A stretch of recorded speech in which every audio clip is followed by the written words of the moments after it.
हमारे बीच bright media outdoor के chairman Yogesh Lakhani साहब हैं। आग्रह करते हैं हमारे जो रियल हीरो हैं अजय सिंह साहब। सर आपसे आग्रह है, हम धन्य हैं आज हमारे बीच महेश भट्ट साहब हैं, और हम दोबारा धन्य हैं कि हमारे बीच ब्राइट आउटडोर मीडिया के चेयरमैन योगेश लखानी हैं। जोरदार तालियों से इनका इस्तकबाल कीजिए, जोहार कीजिए, नमस्कार कीजिए। और आवाज देते हैं अपने दूसरे विशिष्ट अतिथि श्री अविनाश सिंह राजा जी, जो चेयरमैन है साइन इंटर। और हमारे लिए जो मार्गदर्शक हैं वो हमारे बीच बैठे हैं, वाईटी इंटरटेनमेंट के चेयरमैन श्री राजू शाह साहब। हम आपका इस्तकबाल करते हैं, जोहार करते हैं, नमस्कार करते हैं, स्वागत करते हैं और आपको मंच पर आमंत्रित करते हैं आपका पुष्प गुच्छ देकर सम्मान करने के लिए। और हमारे जो रियल हीरो हैं अजय सिंह साहब, उनके कर कमलों से हम आपका स्वागत करना चाहते हैं, जिन्होंने अपनी ही बायोपिक में अपनी ही भूमिका अदा की है। हमारे बीच में एक बहुत ही डायनामिक इनकम टैक्स कमिश्नर हैं श्री HK वर्मा साहब। अगर मैं नाम सही बोल रहा हूं तो शायद सही है या गलत। HK वर्मा साहब अगर मौजूद हैं तो आप कृपया मंच पर आए, क्योंकि you all are icon this time. अभी जो चल रहा है, जो के ही हाथों से हम उन्हें पुष्प गुच्छ देकर खुद को गर्वान्वित महसूस कर रहे हैं। दूसरे डायनामिक कर्मठ पदाधिकारी इनकम टैक्स के कमिश्नर हमारे बीच हैं श्री शशि भूषण प्रसाद जी। अगर मैं नाम सही कर रहे हैं, पुष्प गुच्छ देकर श्री अजय कुमार जी के हाथों से। Thank you very much. और सर आप ये रुकिए ना सर। और मैं तीसरा जोहार और नमस्कार करते हैं और पुष्प गुच्छ देकर सम्मानित करते हैं। Thank you very much.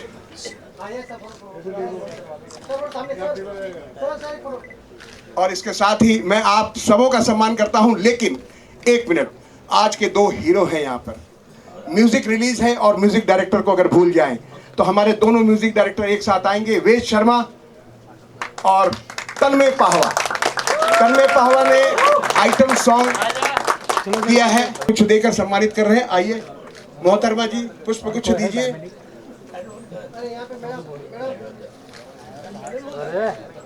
ये वेद शर्मा जी को दीजिए। चलिए कंबाइन कर लेते हैं। अब मैं दो और पिलर को बुलाऊंगा अंतिम में, सिर्फ दो पिलर को। हमारा एसोसिएट डायरेक्टर ऋषभ अग्रवाल और हमारा डायनामिक DOP सिनेमेटोग्राफर FTTI। मुझे लग रहा है कोई छूट रहा है। हमारे बीच तरन्नुम मल्लिक है। यार मैंने तुम्हें भूल गया, आई एम सॉरी। प्लीज आइए, तरन्नुम मल्लिक जिसने गाया है ब्लाउज का बटन। और एक दो वही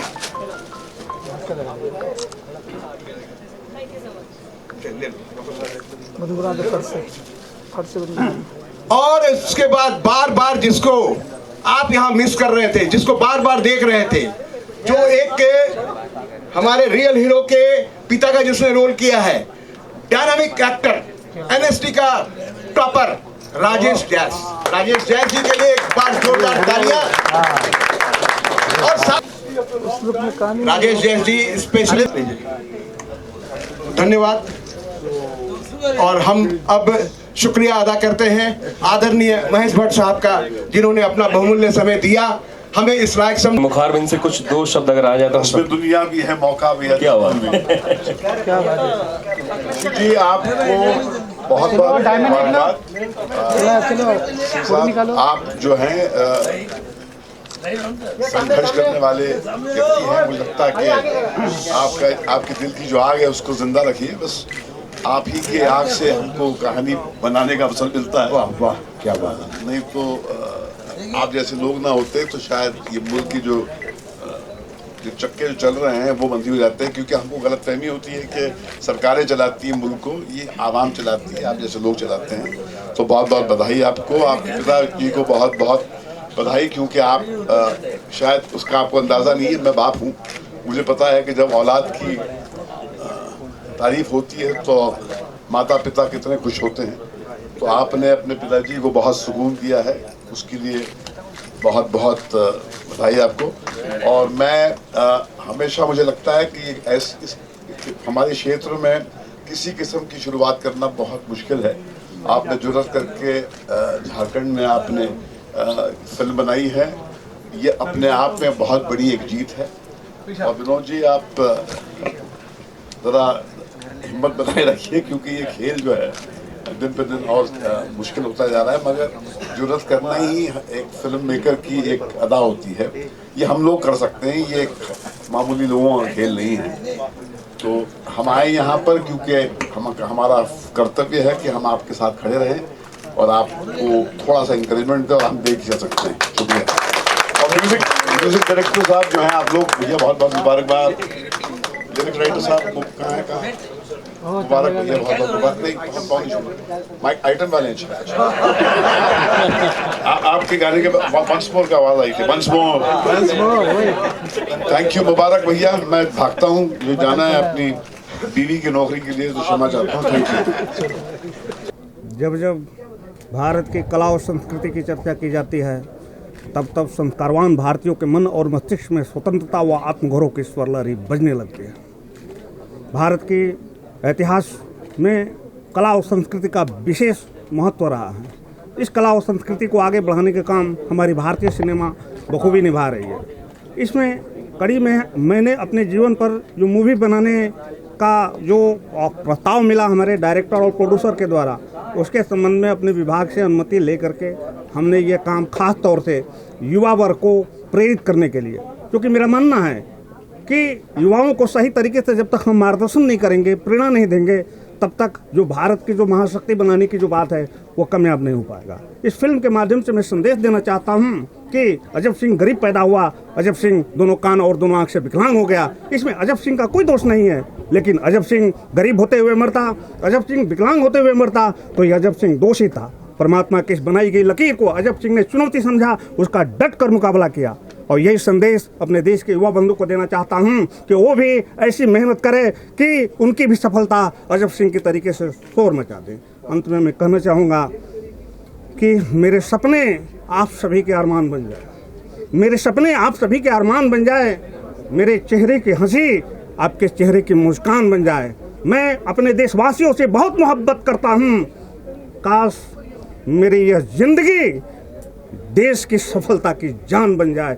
इसी चीज़ के लेकर के मैंने फिल्म में काम करने का काम किया है, जो आपको देखेंगे, आपके अनुभव के ऊपर, आपके प्रतिक्रिया के ऊपर समझ में आएगा कि कैसे बनेगी। लेकिन मेरा मकसद युवाओं को प्रेरित करना। सर, ऐसी पिक्चरें काफ़ी आती है, मतलब चल नहीं पाती। प्रमोशन कैसा होगा? मतलब स्टोरी काफ़ी अच्छी है और मैसेज भी काफ़ी अच्छा है, लेकिन चल नहीं पाती। तो इसके लिए क्या करेंगे आप ताकि चले? एक दुर्घटना में जब मैं 5 साल का था, दोनों आँख और दोनों कान खराब हो गए थे। अचानक शरीर पर, परिवार पर ये पहाड़ टूट पड़ा कि अभी छोटा सा बच्चा करेगा क्या।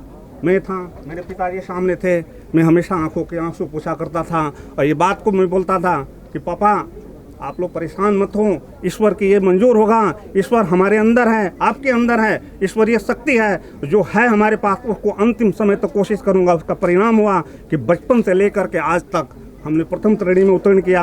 दूसरी चीज़, इसके पहले गन्ना विभाग में जब पिताजी के पास क्षमता नहीं था पैसा देने के लिए, तो मैंने यूपीपीसीएस का एग्ज़ाम दिया, जिसमें पहली बार ही हमारा सिलेक्शन हुआ।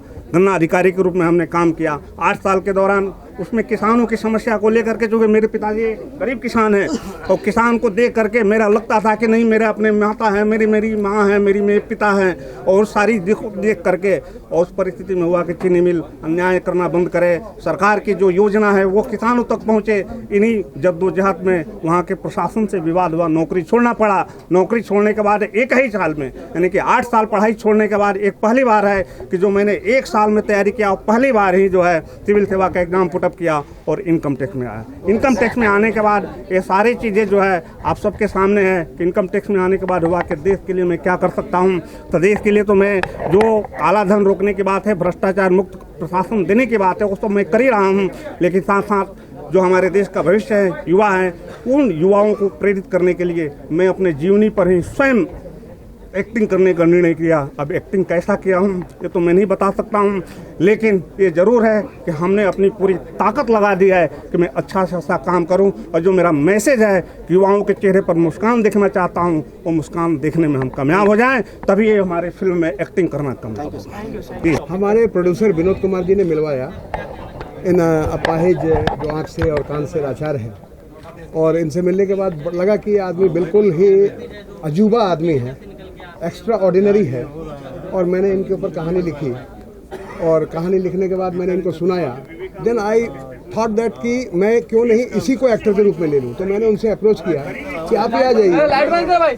हमने खुद के ही बायोपिक पर एक्टिंग करने के लिए मुश्किल तो बहुत हुई। आप एक समझ सकते हैं, जो आदमी कान से नहीं सुन सकता है, जिसके अंदर में एक ऑफिसर का ईगो है, IRS ऑफिसर का ईगो है, उसके साथ एक्टिंग कराना एक बहुत ही मुश्किल भरा काम था। लेकिन उस जद्दोजहद से हम बाहर निकले और हमने फिल्म को कंप्लीट किया, और एक बड़ी अच्छी फिल्म बन के आई है, बड़ी अच्छी फिल्म। और हमें गर्व है कि हम अब देश को या दुनिया को एक नई चीज़ परोसने जा रहे हैं, जो आज तक नहीं हुआ था, वो हम करने जा रहे हैं। शबाब जी, क्या ध्यान में रखकर आपने म्यूजिक जो है इतना लाजवाब म्यूज़िक का ऑलरेडी 2 म्यूज़िक डायरेक्टर हैं इसमें, एक वेद शर्मा और दूसरे एक और बहुत तन्मय पावा बहुत अच्छे टैलेंटेड म्यूज़िक डायरेक्टर हैं। और मैंने जो सॉन्ग आपने प्रचंड वेद शर्मा का सॉन्ग गाया, बहुत अच्छा कंपोज किया, और आप लोगों ने सबने सुना। बहुत टैलेंटेड है वेद, और बहुत अलग अंदाज में मुझे गवाया, यानी कि ये जॉनर में मैं फर्स्ट टाइम कुछ अलग गाया हूँ। महेश भट्ट जी आए थे, तो कहीं ना कहीं जो हौसला था वो बढ़ गया उनको देखकर? हौसला तो मेरा आपसे बढ़ता है, सब लोग अपनी अपनी जगह ठीक है। 2 लाइनें अगर कुछ गाना है परसेंट करके, बहुत ही खूबसूरत, क्योंकि अभी आज ही सुना है, काफ़ी टाइम लग तो याद भी नहीं है। तो बहुत अच्छा कंपोज किया है वेद ने, और बहुत अच्छा लिखा है, और आप बाकी गाना आप सुनेंगे तो इंशाल्लाह आप लोगों को मज़ा आएगा। कोई आने वाले अपकमिंग प्रोजेक्ट जो काफ़ी प्रोजेक्ट हैं मेरे, जो अभी कुछ खोल भी नहीं सकता, वो आपको इंशाल्लाह 1 महीने के अंदर सब मालूम हो जाएंगे। Thank you so much. Thank you so much. इनके बारे में मैं बता दूं, ये इस फिल्म के कंपोज़र हैं मिस्टर तन्मय पावा। इन्होंने इस फिल्म का सबसे रॉकिंग सॉन्ग, जो साउंड अपने आप में बड़ा अट्रैक्टिव, और आप लोगों ने भी बोला वंस मोर, ब्लाउज का बटन एक करना पड़ता है। जो होक लाइन थी बड़ी अट्रैक्टिव थी, लोगों ने बोला पीछे से कि वंस मोर ब्लाउज का बटन एक खुला रह गया। एक्चुअली कुछ वर्ड्स ऐसे होते हैं लोगों के कानों को लगता है अरे यार ये क्या बोला गया, सुनना चाहिए, ये तर्ज होता है। तरन्नुम ने बहुत अच्छा गाया है, एंड इनकी तारीफ में जितनी किया है, क्योंकि ये बेहतरीन सिंगर हैं बॉलीवुड की, नो डाउट, है ना। मैं इस गीत का गीतकार हूँ। मैं थैंक्स करता हूँ इनको, डायरेक्टर्स को, इन्होंने मौका दिया मुझे इस फिल्म के लिए। क्या इंस्पिरेशन थी इस गाने के लिए, मतलब इस मुश्किल गाने रहे आपके लिए, तो क्या प्रिपरेशन की थी आपने? नहीं, एक्चुअली हम लोग डायरेक्टर और प्रोड्यूसर के साथ हम लोग बैठे हुए थे सेटिंग पे। मुझे सिचुएशन दी गई कि एक गाने के बारे में बात करूँगा मैं सिर्फ। एक शादी है, गांव की शादी है, उसका माहौल है, उसमें एक आइटम सॉन्ग की तरह एक क्या कैसे रौनक लगती है और एक लड़की का आइटम सॉन्ग होता है। तो उसमें एक कंसीव करते करते दिमाग में आया कि शादी में सबसे ज़्यादा मुझे लगता है शायद बहुत लोग रिलेट कर पाएंगे इस चीज़ को, ज़्यादा नॉर्थ इंडियंस बैंड का बहुत इम्पैक्ट रहता है, लाइव बैंड वगैरह का। तो ऐसा सोचा गया कि यार उसको एक ब्लेंड करते हैं आइटम सॉन्ग के साथ, तो एक उसका एलिमेंट उसमें डाला है। तो आई एम श्योर बहुत अच्छा बना है, मुझे ऐसा लग रहा है, सुनने वालों को ऐसा लग रहा है, यहाँ पे सुनाई दिया। तो आई एम श्योर बाकी लोग जब गाना बाहर आएगा तो बहुत पसंद करेंगे लोग। बहुत अच्छे दिल से गाया है, बहुत अच्छा गाया है। Super singer she is conceived by Sanjeev ji सबसे पहले, उसके बाद गाना आगे बढ़ा। और आप क्या कहना चाहेंगे अपने गाने के बारे में, क्या प्रिपरेशन की? मेरा पहला गाना है तन्मय जी के साथ, क्योंकि जब तन्मय जी ने मुझे कॉल किया था तो मतलब हम लोग जैसे प्रोफेशनली हर एक म्यूजिक डायरेक्टर से बात करते हैं, तो इट वाज लाइक कि ठीक है I come and listen to the song और मैं सुन लूँगी। बट अपेरेंटली जब मैं स्टूडियो गई और मुझे गाना इतना अपने जैसा लगा, क्योंकि वो शादी का जो बैंड होता है ना वो इतना अपीलिंग होता है कि हम लोग जब शादी में सुनते हैं तो मतलब मेरे को लगा कि नहीं ये तो मतलब मेरा वाला टाइप शादी वाला सॉन्ग है। तो जब तन्मय जी के इसलिए मतलब जब मैंने गाया और उनकी मैंने कॉम्पोजिशन सुनी तो मुझे बहुत अट्रैक्टिव लगी, एंड मुझे लगा कि नहीं यार आई थिंक ये मेरे टाइप का गाना और मुझे जस्टिस करना चाहिए, and I had a great time working with these 2 gentleman. Okay, I'm very bad with lyrics. I just hope. Okay, it's like मेरी फिक्र है मैजिक खिंच चले आए ओ मेरी फिक्र है मैजिक सब खिंच चले आए मेरे आशिक है लाखों तुझ पे टीक जाए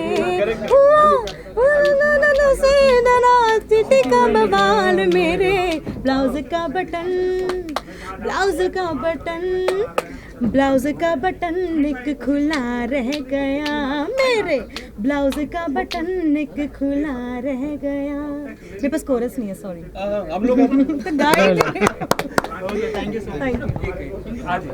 आज ये आपकी पिक्चर के गाने का लॉन्च है, मतलब क्या कहना चाहिए, कितना एक्साइटेड? हाँ, ये मेरी पहली फिल्म है और मैं इस फिल्म के डायरेक्टर ऋषि सर को और ऋषभ को और पूरी अजब टीम को थैंक यू बोलना चाहता हूँ। और इस फिल्म में मैंने 5 सॉन्ग्स दिए हुए हैं। प्रचंड जो कि शबाब साबरी जी ने गाया हुआ है, एक सॉन्ग है मेरा रहमानिया जो कि कृष्णा बेरियो जी ने गाया हुआ है, और बाकी के सॉन्ग्स हैं जिसमें एक मैंने गाया हुआ है जिसका नाम है खुदा तू सुन ले। बाकी के 2 सॉन्ग्स भी जो कि सिचुएशनल सॉन्ग्स हैं और मूवी में अच्छे प्लेस किए गए हैं। तो गाने के लिए आपने क्या प्रिपरेशन किया था, कैसे तैयारी की? सी बेसिकली पहला इस फिल्म में मेरा एक ही गाना फिट होने वाला था, बट धीरे धीरे जैसे मैं स्टोरी में मेरे को सुनाई गई तो मैं अकॉर्डिंग टू सिचुएशंस मैंने गाने बना के दिए और मैंने उनको लिरिक्स लिख के दिए। तो देन उन्होंने कहा कि हमें इसको एक बार प्लेस करके देखते हैं। देन वो उस सिचुएशन में उस स्टोरी में फिट भी हुए, देन उन्होंने फिर उनको रख लिया उसमें। सो ऐसे मेरे 5 सॉन्ग्स उसमें फिट हुए। काफ़ी टाइम से सब्जी जी के साथ मतलब कर रहे थे कि? हाँ, मैं बेसिकली पहले मीत ब्रदर्स के साथ काम करता था।